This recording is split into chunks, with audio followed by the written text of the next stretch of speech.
A little bit more about what's likely to happen this week in a few moments' time. Now, products high in salt and saturated fats are being marketed as healthy by leading supermarkets. BBC Radio 5 Live investigates has found. Sainsbury's and Tesco have promised to change their labelling and say they are committed to promoting healthy. This is a really interesting grey area. There's This? at 11 o'clock on Radio 5 Live this morning. Adrian Goldberg, thank you very much Thanks. indeed. Thank you. Now, votes are being counted in Nigeria after presidential and Trouble even just before this vote started, hasn't there?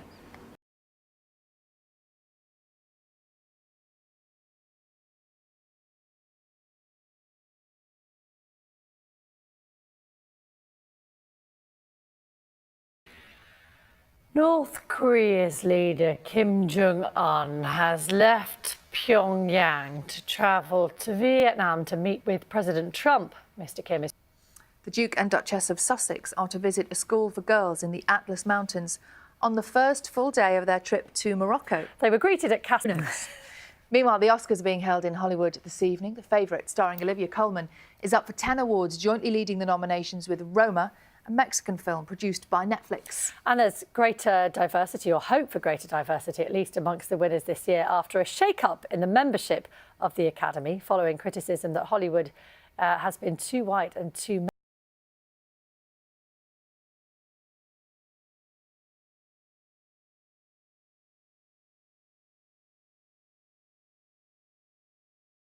Quirky one, isn't it, the favourite? It's brilliant, though. I've seen it, but I would happily watch it again. There's so much in it. Funny. All the details of the Oscar winners will be available here on BBC Breakfast tomorrow morning, bright and early, if you're ready for it. Should we have a look at what the papers are saying ahead of a very, very big week of Brexit news for Theresa May? Let's have a look at the front page of this morning's Sunday Times. They're saying that May funks Brexit vote as the cabinet splits. We're going to be talking... And the front page of the Express this morning is a warning from Brexit supporting MPs to the Prime Minister, telling, well, you know, there is some activity due in Westminster this week. We're expecting a vote, but not a meaningful vote on the deal. Let's speak to Hannah White from the Institute for Government, who's in our London newsroom. Hi, Hannah. Just remind us what exactly is happening next week, first of all, because it's quite hard to keep track of all these votes and the significance of each of them.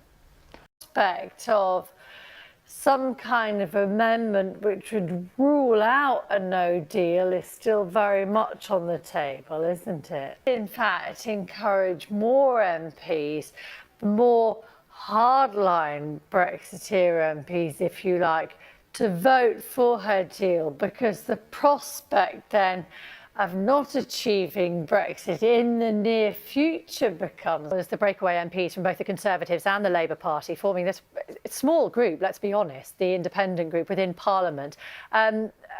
How much influence do you think they might ultimately have? And is it clear as to what their agenda is going to be? Late in times, actually, in politics in this country. And in fact, there is a story front page of the Sunday Telegraph this morning saying one of Labour's biggest private backers has donated to the new political and more viable political group. But we'll wait to see. Yeah, and we're going to be talking about the split in the cabinet in a little more detail, aren't we, in the next hour or so. It was quite foggy for us coming into work this morning, but I said boggy. It may have been in some parts. A bit boggy. Yes, just in our head. Yeah, exactly. Foggy in mine, actually. Chris can tell us whether it's like that everywhere else as well. Morning to you, Chris. Hello. Very nicely. Thank you very much, Chris. Looks gorgeous. Yeah. Now, almost half of police forces in England are increasing the number of staff trained to use a taser, a BBC investigation has found. Now, tasers use electricity to stun a person's muscles and prevent them from moving during dangerous situations. Police chiefs say this move comes as attacks on officers have increased by 10% over the last year, as Joe Taylor reports. And you can watch more on that story on Inside Out East tomorrow night at 7:30 p.m. and, of course, on BBC iPlayer nationwide. Now, we're watching Breakfast from BBC News and it's time for a look at the papers. Entertainment journalist Emma Bullimore is here to talk us through this morning's papers. Morning to you, Emma. It's a great day to do the papers today, isn't it? We've got lots of great politics and also the Oscars to look forward to. Yes. Where are you starting? Let's start with the Oscars. Do it. Particularly and W1A. Yeah, amazing. Exactly. Glenn Close is nominated for, is it The Wife? One of those films that no one really seems to have seen, but I think it's just obviously everyone knows who Glenn Close is, and I think just feels it's very well deserved. I love the Richard E. Grant story about him and his pre-Oscar run and taking selfies with any celebrity that he comes across. And I was reading in the papers yesterday, someone saying that it could be a conscious campaign on his behalf. No. But it doesn't seem, it just seems completely innocent and totally uncool and very charming because set player. So we're getting the cassettes out and putting them in. Well, that's I don't know how classic albums. Terrible sound quality, but it was lots of fun. The last story, I think, from the Sunday Express that we've got time for. Good morning, welcome to Breakfast with Sally Nugent and Rachel Burden. It is exactly 7:30. Here's a summary of today's main stories from BBC News. An operation to bring humanitarian aid into Venezuela has descended into chaos during a day of violence. President Maduro's Prime Minister has told a gathering of grassroots Conservative Party activists that she won't allow the result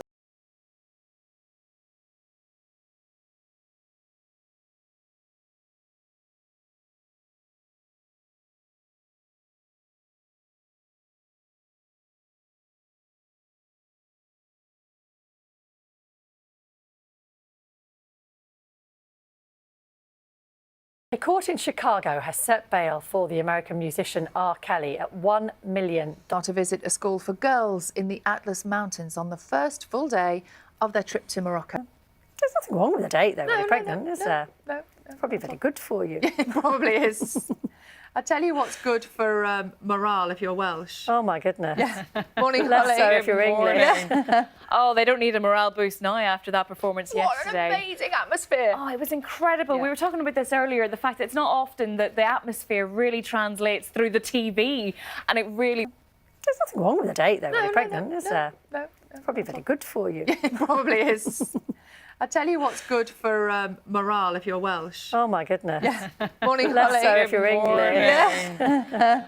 Oh, they don't need a morale boost now after that performance yesterday. What an amazing atmosphere. Oh, it was incredible. Yeah. We were talking about this earlier, the fact that it's not often that the atmosphere really translates through the TV.